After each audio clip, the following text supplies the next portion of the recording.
नमस्कार दोस्तों, स्वागत है आप सभी का स्टडी विद ज्ञान प्रकाश में। इस वीडियो में हम लोग करेंगे डिस्कस अगस्त माह के टॉप एमसीक्यूज के सेट नंबर 8 को, यानी कि 8 अगस्त की करंट अफेयर्स लेक्चर की पीडीएफ आपको मिल जाएगी हमारे टेलीग्राम चैनल से। लिंक दिया गया वीडियो के डिस्क्रिप्शन में भी, और साथ ही साथ आप हमें ज्वाइन कर सकते हैं हमारे टेलीग्राम चैनल पर, जिसका नाम है स्टडी विद ज्ञान प्रकाश। तो आइए शुरुआत करते हैं इस वीडियो की वन लाइनर से। कुल मिला के 5 प्रश्न हैं, इसका जवाब आपको देना है।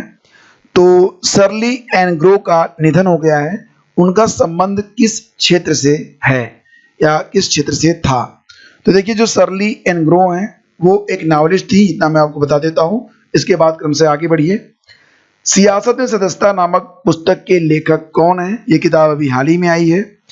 पर्यावरण स्थिरता के लिए किस संगठन को फिक्की CSR पुरस्कार से सम्मानित किया गया है? और विश्व स्वास्थ्य संगठन के कार्यकारी बोर्ड ब्यूरो की अध्यक्षता किसने की है? 4 सवाल हो गए। 5वां है, किस मंत्रालय को स्कॉच पुरस्कार प्रदान किया गया है? तो ये हो गए कुल मिला के 5 प्रश्न। आइए इसका उत्तर देखते हैं।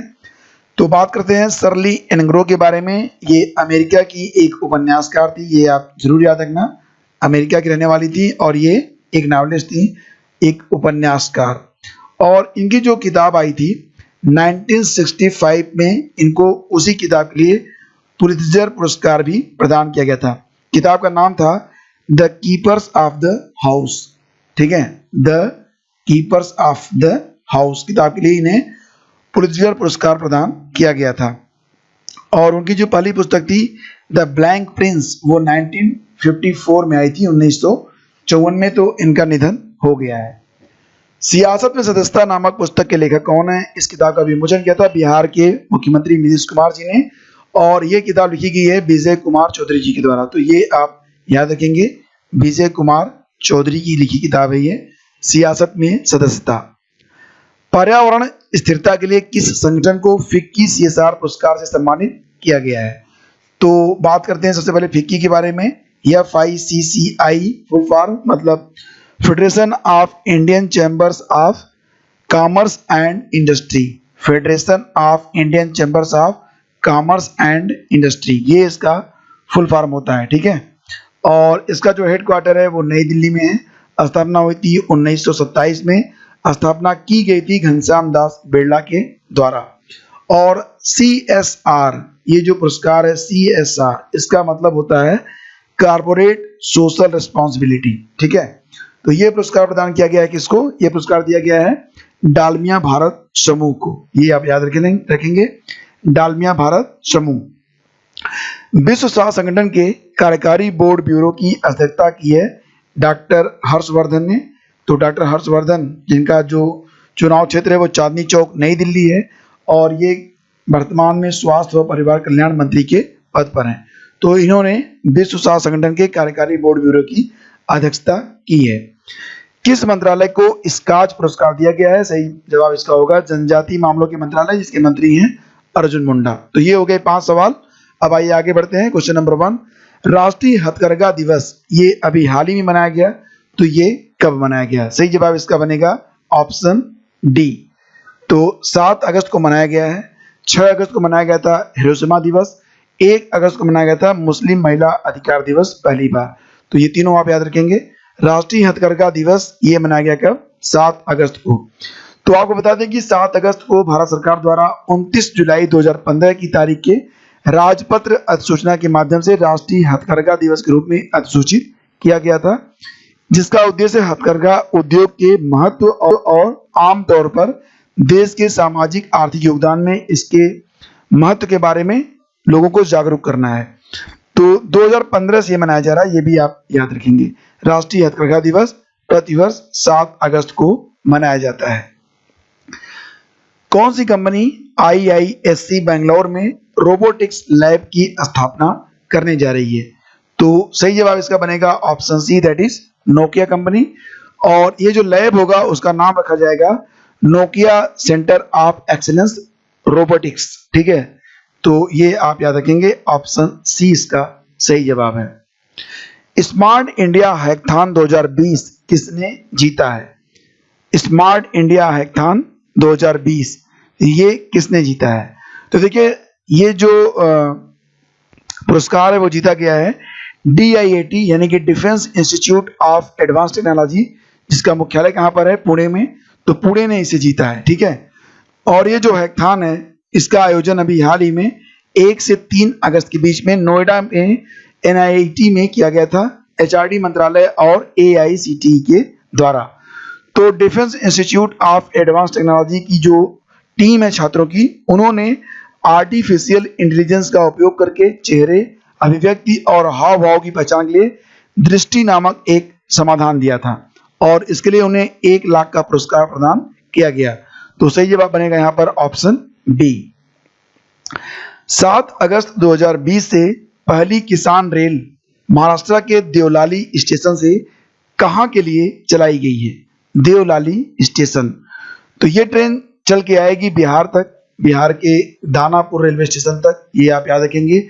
इसका उद्देश्य है कि किसानों की जो फसल होती है, जो मांस वगैरह होते हैं, जो घी और दही वगैरह यानी कि मिल्क प्रोडक्ट जो होता है, उसको सही कीमत मिलना और लंबी दूरी तक उसे सुरक्षित पहुंचाना। ये जो ट्रेन चलाई गई है इसमें कुछ डिब्बे ऐसे होंगे जो कि पूर्णतः रेफ्रिजरेटेड होंगे, यानी कि उसमें कोई भी जो प्रोडक्ट होगा वो खराब नहीं होगा।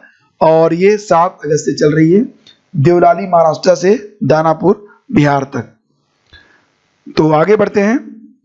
नए नियंत्रक और महापरीक्षक के पद पर किसे नियुक्त किया गया है, यानी कि नए CAG कौन बने हैं? तो अभी तक जो CAG थे उनका नाम क्या था? राजू महर्षि। तो अब राजू महर्षि के स्थान पर आ गए हैं GC मुर्मू। तो GC मुर्मू जो कि जम्मू और कश्मीर के लेफ्टिनेंट गवर्नर थे, राज्यपाल थे, उपराज्यपाल थे, और अब जम्मू कश्मीर के जो लेफ्टिनेंट गवर्नर बनाए गए हैं वो बनाए गए हैं मनोज सिन्हा। तो अब जो है नए CAG कौन हो जाएंगे? GC मुर्मू यानी कि Girish Chandra Murmu, that is option A. अब यहाँ पर एक सवाल और उठता है कि नियंत्रक और महापरीक्षक के पद पर जो नियुक्ति की जाती है राष्ट्रपति के द्वारा, उसका वर्णन भारतीय संविधान के किस अनुच्छेद में किया गया है? तो सही जवाब इसका बनेगा ऑप्शन सी, यानी कि अनुच्छेद 148 के अंतर्गत इसका वर्णन मिलता है। ठीक है, तो भारत के एक नियंत्रक और महालेखा परीक्षक होंगे अनुच्छेद 148 के अनुसार, जिसको राष्ट्रपति अपने हस्ताक्षर और मुद्रा सहित अधिपत्र द्वारा नियुक्त करेंगे और उसके पद से केवल उसी रीत से उन्हें और उन्हीं आधारों पर हटाया जाएगा जिस रीत से और जिन आधारों पर उच्चतम न्यायालय के न्यायाधीश को हटाया जाता है। Chemical research society of India कांस्य पदक 2021 से किसे सम्मानित किया गया है? सही जवाब इसका ऑप्शन ए, श्री हरि पब्बा राजा को chemical research society of India कांस्य पदक 2021 से दिया गया है, मतलब इनको नवाजा गया है। और वो वर्तमान में CSR IICT हैदराबाद के कार्बनिक संश्लेषण और प्रक्रिया रसायन विभाग में एक वैज्ञानिक हैं। तो सही जवाब है श्री हरि पब्बा राजा। यूपीएससी के नए अध्यक्ष कौन बने हैं? यूपीएससी के नए अध्यक्ष बन गए हैं प्रदीप कुमार जोशी। तो ऑप्शन ए इसका सही जवाब है। तो प्रदीप कुमार जोशी ये स्थान लेंगे अरविंद कुमार सक्सेना का। अरविंद सक्सेना अभी हाल ही में रिटायर हो गए हैं, अब उनके स्थान पर आ जाएंगे प्रदीप कुमार जोशी और इनका जो कार्यकाल होगा वो 12 मई 2021 तक रहेगा। स्पोर्ट प्लेटफॉर्म WTF स्पोर्ट ने किसे अपना ब्रांड एम्बेसडर नियुक्त किया है? हरमनप्रीत कौर जो कि एक महिला क्रिकेटर हैं, सुरेश रैना जो कि एक पुरुष क्रिकेटर हैं। सही जवाब है ऑप्शन सी, यानी कि हरमनप्रीत कौर और सुरेश रैना दोनों को। तो ऑप्शन सी हमारा सही जवाब है। भारतीय रिजर्व बैंक की वित्त वर्ष 2020-21 की मौद्रिक नीति समिति की दूसरी बैठक में रेपो रेट कितना रखा गया है? तो इसका सही जवाब बनेगा ऑप्शन बी, 4% रखा गया repo rate. Reverse repo rate रखा गया है 3.35% और बैंक रेट है 4.25%। ठीक है, तो ये आप याद रखेंगे। भारतीय रिजर्व बैंक स्थापना हुई थी 1 अप्रैल 1935 को, कलकत्ता में हुई थी। वर्तमान में इसका जो हेडक्वार्टर है वो मुंबई में है। तो फ्रेंड्स ये थे आज के टॉप MCQs। उम्मीद करता हूँ ये वीडियो आपको जरूर पसंद आया होगा। लेक्चर की PDF आपको मिल जाएगी हमारे टेलीग्राम चैनल से। और देखिए आज के बाद हम जो करंट डिस्कस करेंगे वो मतलब खंड शिक्षा अधिकारी परीक्षा के बाद डेली करंट अफेयर्स आपको मिलेगा। और साथ ही साथ ये भी है कि जो इम्पोर्टेंट फैक्ट्स होंगे वो मैं लगातार डिस्कस आपसे करता रहूँगा। आज से हम लोग डिस्कस करेंगे पिछले एक साल के टॉप करंट अफेयर्स जो कि बहुत इंपॉर्टेंट रहेंगे आने वाली परीक्षाएं लाइक एज खंड शिक्षा अधिकारी और आरओ एग्जाम के लिए और यूपीपीसीएस के लिए भी।